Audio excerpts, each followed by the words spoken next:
We've got some heavy hitters today. Oh my goodness. We've got the patent that everyone's been talking about how Bitcoin was created by the NSA and potentially David Schwartz. We're going to get into all of that. We also got Credit Suisse, who mentioned XRP and Ripple by name. We've also got the WEF and the World Bank in today's video. This is crazy. And if you make it all the way through into the weeds, we've got one extra document that we're going to talk about from the G30. Roll the intro.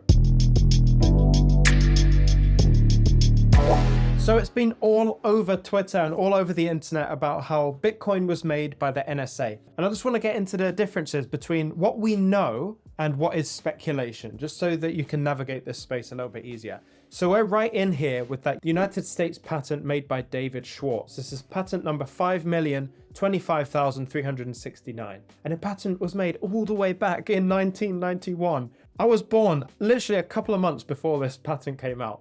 David Schwartz has been doing this for a while. So one of the main things I've been seeing in the tweets is the discussion of something called SHA-256. And what this is it's a cryptographic hash function. I'm not entirely sure what that means, but it was actually all about privacy and security. And this SHA-256 was part of the Bitcoin creation and how Bitcoin was created for its privacy and security side of things. The creation of Bitcoin included many different things, and SHA-256 was only one of those things. So I think it's quite a jump, quite an assumption to say that the NSA created Bitcoin just because of this. It's a bit like saying the creator of a shoelace created the shoe or invented the shoe. It just doesn't quite make sense. You would never jump to the conclusion to say that the person who made the lace made the entire shoe. Just wouldn't make sense. Now, the thing that gets a little bit interesting, and I see why people are jumping to these conclusions, is because David Schwartz, who's the chief technology officer at Ripple, did at some point do work for the NSA. He didn't work specifically for the NSA, but he worked for a cloud storage and enterprise messaging system for the likes of CNN and the NSA. People hear that, they jump to David Schwartz, NSA, SHA-256, Bitcoin.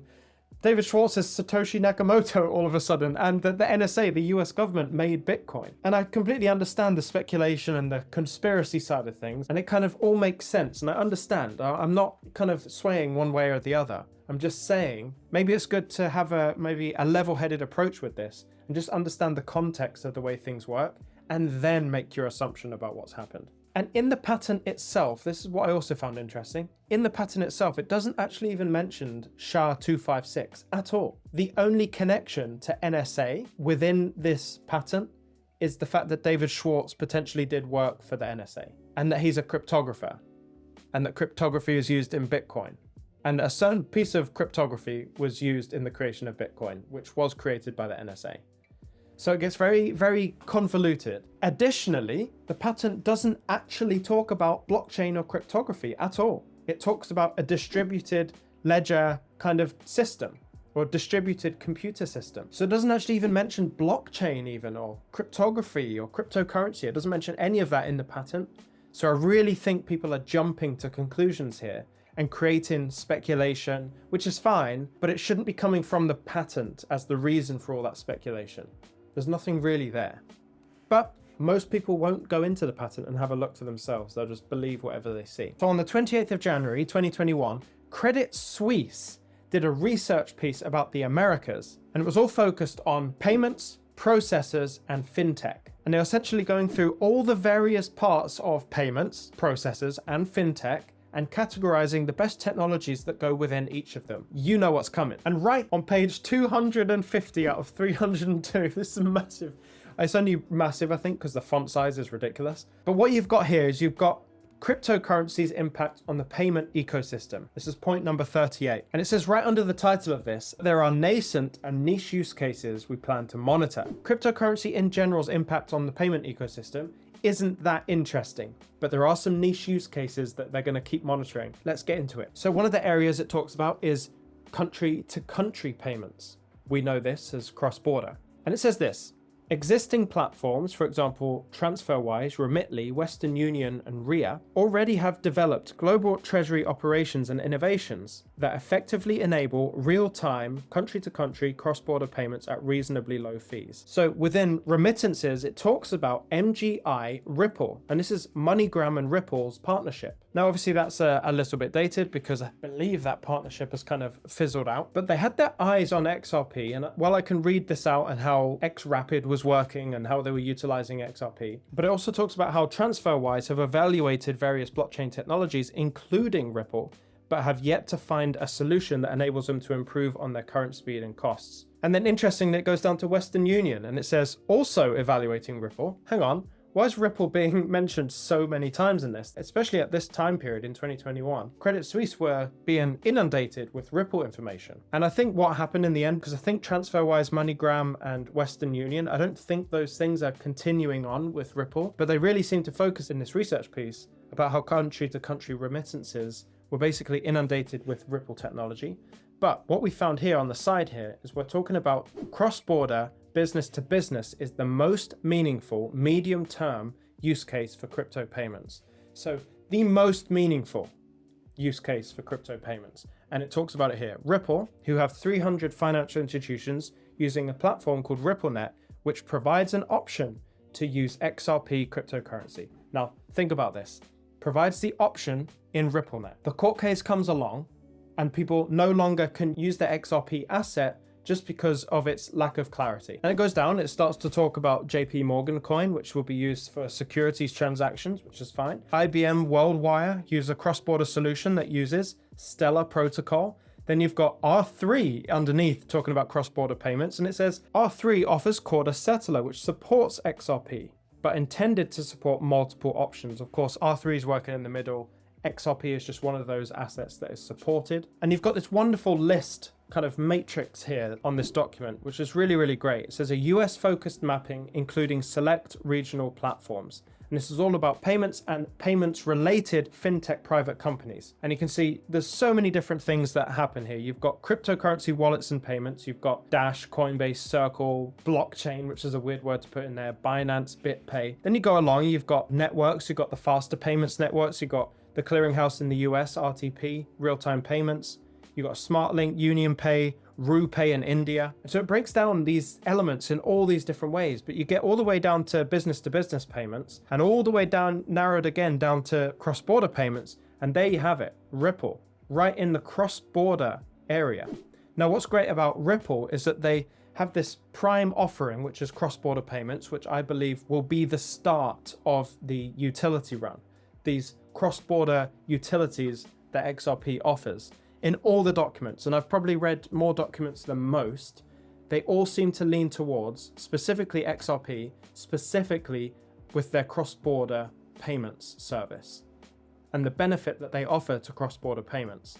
Now, of course, that links in to networks like faster payments. It links into RTP, or at least the competitor in FedNow. And it will link into all of these different elements in some way, but its primary offering is its cross-border offering. I just found it very interesting how frequently XRP and Ripple were mentioned in this Credit Suisse document. And it just shows it's in the forefront of everyone's minds. All the central banks around the world, all the countries, they all know what Ripple is doing.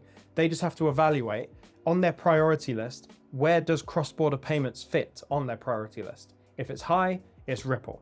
Now we're on a document from the WEF, the World Economic Forum, and it really shows how these countries and these big entities, these big financial institutions don't really know what's going on in terms of a holistic view. I talked on a one-on-one call today with one of my students, and I was talking about how kind of narrow-minded all of these big entities and these governments are, because they only look for one specific use case. If we go back to that matrix from the Credit Suisse thing, when you think payments, when a bank thinks payments, they go, okay, it's not just payments, it's merchant acquiring and service providers, it's bank information technology, it's not just that, it's core processors, it's BaaS, it's additional services, it's all of these subcategories within categories. And so when they look for an asset or a technology or a service provider or a fintech that can offer something to them, they look to see how narrow that offering could be. So they'll say, okay, for digital lending, we're going to have specific providers for SMB lending and banking. We're going to have specific providers for BNPL and another one for a miscellaneous group within that category. And so you get this massive list of companies offering a very specific thing for a very specific need. But what they fail to see is that Ripple can do all of these things. XRP can do all of these things. And they fail to see how Ripple and XRP integrate into these other areas. And so that's why we get this ultra focus on cross-border payments for Ripple and XRP. And that's why you get Stellar being focused on from the more retail side of things. It doesn't need to be like that. XRP could do all of those things, but they segment it to such a degree where it kind of gives an opportunity for lots of different companies to offer something very specific. And maybe that's a good thing. Maybe that's a good thing. Maybe that's because they don't want one company to have a monopoly on everything, which is a possibility for Ripple and XRP. But in this document by the World Economic Forum, they say the most relevant technology for wholesale CBDCs, especially crypto assets designed for interbank or intra-bank payments and settlements, is JPM coin and XRP. I just find it so interesting how they niche down to such a degree where you've got now like collaboratively developed DLT-driven bank interbank payment systems, like very specific, then would have the USC coin or some sort of utility settlement coin, which again, if they were really thinking about it, could just be XRP. It's kind of frustrating as well to look at it like that because we see the whole picture. We're used to that. We're used to having that macro view with also the detailed understanding of what goes on.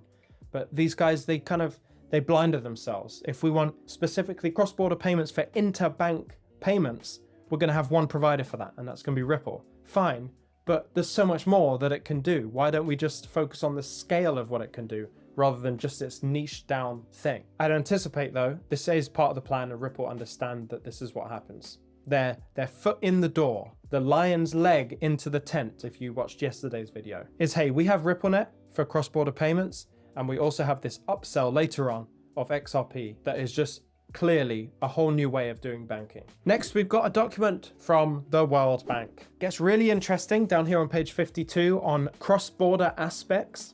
And of course, again, a focus on cross-border payments because this is the initial gateway for Ripple to get into the worldwide banking system. It basically goes into this and says, Ripple has developed a network based on distributed ledger technology for cross-border payments. RippleNet network allows for financial institutions to send and receive international payments from a single pre-funded account. RippleNet allows for fiat-to-fiat transactions as well as the use of the XRP digital currency to bridge between different jurisdictions. What I found most interesting about this, because the World Bank has talked and understand what XRP is and what XLM is, but it goes on to say that the exact next sentence, the G20 has published a roadmap to enhance cross-border payments ahead of G20's October 2020 meeting. So of course this document was made a little while ago, but just understand, when you've got XRP in the context of cross-border payments being written about by the World Bank, followed on by a roadmap from the G20 that they're saying this is how cross-border payments are going to be rolled out, you better believe that that connection is very easy to make. Ripple's XRP is for cross-border payments, and to roll out cross-border payments, we have this roadmap made by the G20. And this is how I know that the G20 are going to use XRP as their cross-border settlement asset. In the weeds at the end of the video, and I'm going to go over one more document. And this one is by the G30. This is about digital currencies. We come all the way down to page 19 out of the 48 pages here. And the title of this section is Coordinating the Introduction of Global Official Sector Stablecoins. Stablecoins. Let me also add that XRP, the token, is mentioned in this section about stablecoins. I wonder what they know about XRP and how it's going to operate in the future, but let's get into it. It says it is possible that such a stablecoin could be valuable for cross-border payments, serving a function similar to that offered in the private sector by Ripple, a real-time gross settlement system, currency exchange and remittance network whose digital currency, XRP, leapfrogs slow and expensive correspondent banking. And because we're in the weeds at the end and only the real ones are still here, still watching, thank you very much. Today marks the day where it is most difficult out of my whole journey in crypto, the most difficult for me to remain emotionless. I'm so excited about July. I can't even explain. I can't put it in words. I've got this little rising burning in my chest where I feel it. I feel something coming. It's very difficult for me to say all of that and then also try to remain emotionless and also try not to make any predictions, right? But I'm sure that regardless of whether you think this is a prediction or not, I'm sure many of you are feeling the same too. We've had a long time down here at the bottom. The entire time I've had this YouTube channel, the price has only gone down or sideways. I know how hard it is for everyone who watches, because I've been there with you as well. But something is building up within me. My confidence is rising. Not that it was low before, but something feels like it's gonna happen really soon. And I've got my eyes wide open for July. You will have also noticed that I've got a limited edition. It's so limited edition, there's only one of them that exists, and I'm wearing it. The No Emotion Rising Phoenix t-shirt. There are plans for this t-shirt. It will be released on the channel. But the design is actually going to be hopefully a little bit bigger, so it looks like more of like a rock star kind of t-shirt. If you're excited to see this, put a fire emoji in the comments. That'll be released soon. I might actually make this one the limited edition release out of all of the ones that are coming out. Let me know how you're feeling about the whole market right now. Do you think we're on the verge of something? Do you think we're on the verge of something negative even? Let me know what you think in the comments. If you want to watch other videos of mine, you can watch my podcast where I interview experts in the field. That's the video that's just popped up there. The other video right above it is what the algorithm thinks that you would enjoy most from my channel. And you can also hit my face there. You can even punch my face. Subscribe to the channel, stay emotionless, or at least try to. I'll see you in the next one.